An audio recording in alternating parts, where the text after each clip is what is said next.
Hey everyone, I'm Pacific the Casual Gamer, and welcome back to another video.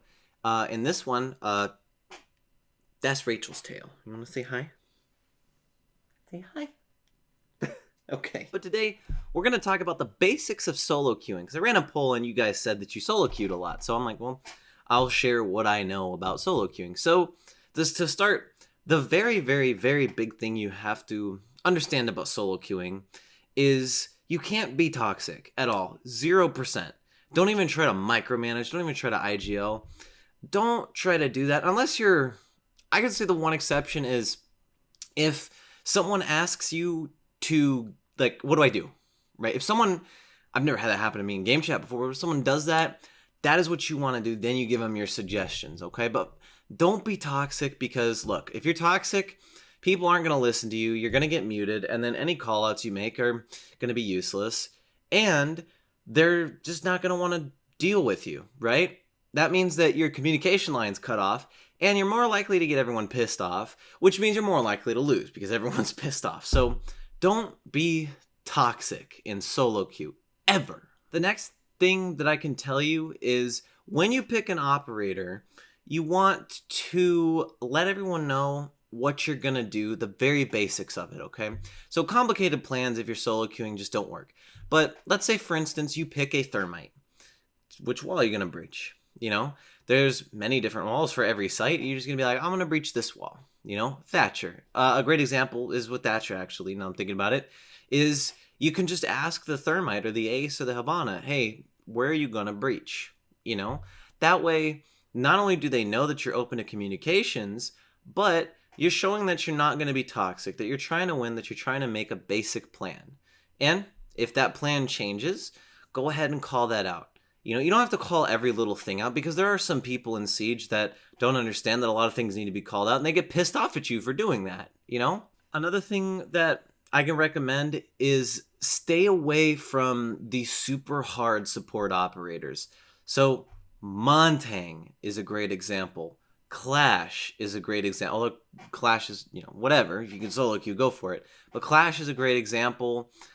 Maybe not so much, you know, you can pick Echo or Maestro or something like that, but stay away from operators that you know are going to require lots and lots and lots of teamwork, okay? You want to save those operators when you're playing with a team, because if you're playing alone, if an operator is like, all right, this operator alone sucks, but I can get teammates to work with me and gets really good, it's not going to pan out most of the time the way you think. Now, if you really make friends with your solo queuers really, really fast and you're open to comms and you discover that, hey, they're open to lots of comms, and, you know, if you could pick one of those operators and actually play them and the team's going to communicate with you, then you go ahead and pick those ops. Now, what I would recommend is if you're going to solo queue a lot, go onto YouTube or do your own in-game research and figure out what operators are really, really good for solo queuing. So a lot of operators that are common is Mozzie, Legion, actually any hard breacher, not just Ace. Ace is the best one for solo queue in a lot of, you know, opinions.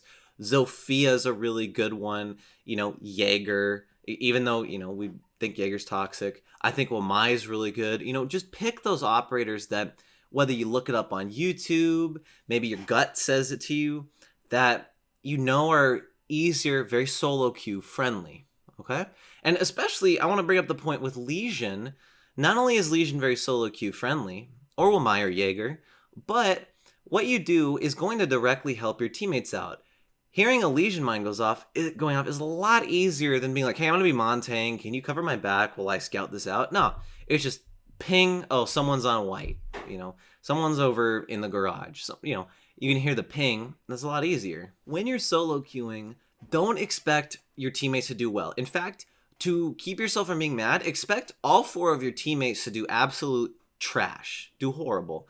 That way you go in there knowing that they're going to be trash, because without comms, all of you are going to do a lot worse than you normally would when you're playing with teammates.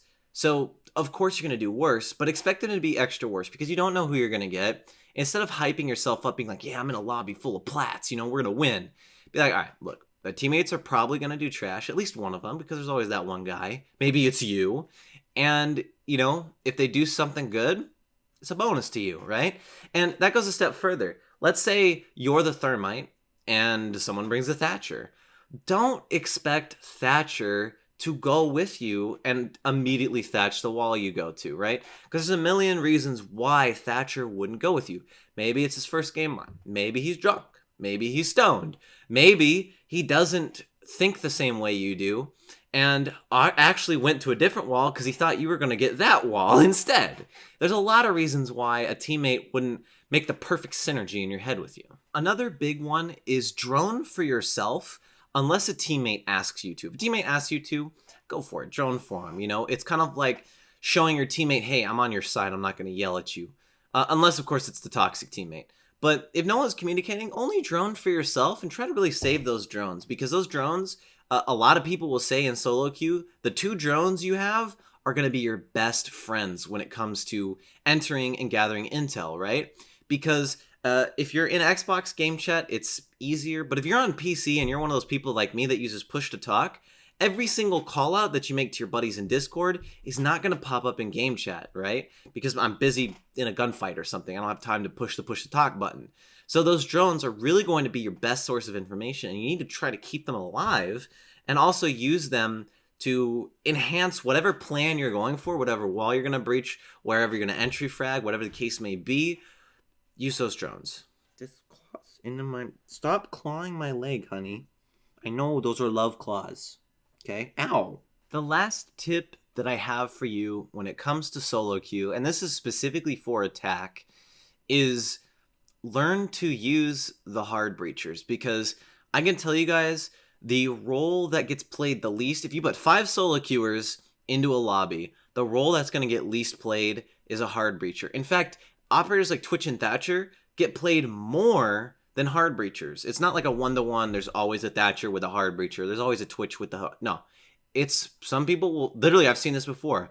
There's a Thatcher and a Twitch, and then no one picks a hard breach. So really learn how to use the hard breachers.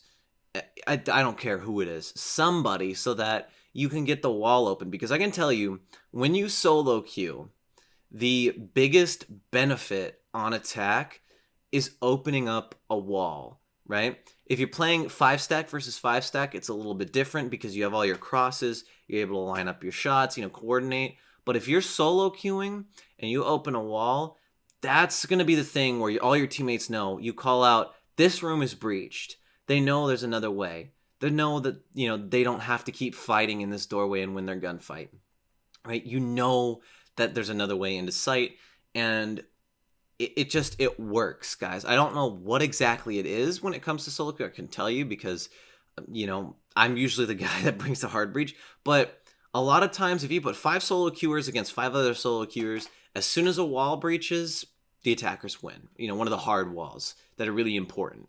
So you really, really, really, really want to learn how to play those hard breachers because, maybe you're not that person that likes to fill in, we're lacking an entry frag, we're lacking in a support or this or that or the other. But hard breach, it's extremely important on almost every map, right? It's one of the game-defining things about Siege. Get good with it, right? And the more that I've been playing hard breach, because in my public matches I've been playing a lot of hard breach, there's a lot more to hard breach than initially you'll see in solo queue. Maybe you learn about timing things so that you can get 2 walls open instead of 1.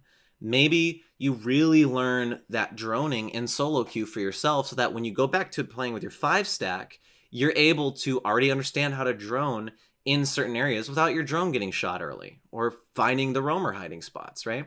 There's a lot of benefits to playing the hard breach, and it's going to force you to not die, right? I had a teammate, help me out with this. But we played Canal, and he said 4 or 5 games of Canal in a row, I, as hard breach, got spawn peaked, right? That can't happen. So it's going to train you and force you to not brain dead run into spawn peaks every time, right? Because if you die as hard breach, you are one of the most important, probably actually the most important operator to not die, right? Before you have your utility down, you cannot die, right? It puts the whole thing off. You lose all these accesses to entry points and angles and stuff like that. And in solo queue, like I said, I'll say it again, breaching walls that are hard is extremely important. So that is all I have for you guys today. That's all the solo tips I can give you. If you have any additional questions, please feel free to leave them in the comments below. If you have a really good one, I might make a video on it. And yeah, if you want to support the channel, there's links to the mice I use in the description below. I'm Pacific Casual Gamer. I suck just as bad as you do at video games, and I will see you guys in the next one. We'll say bye-bye. Come here. Bye-bye.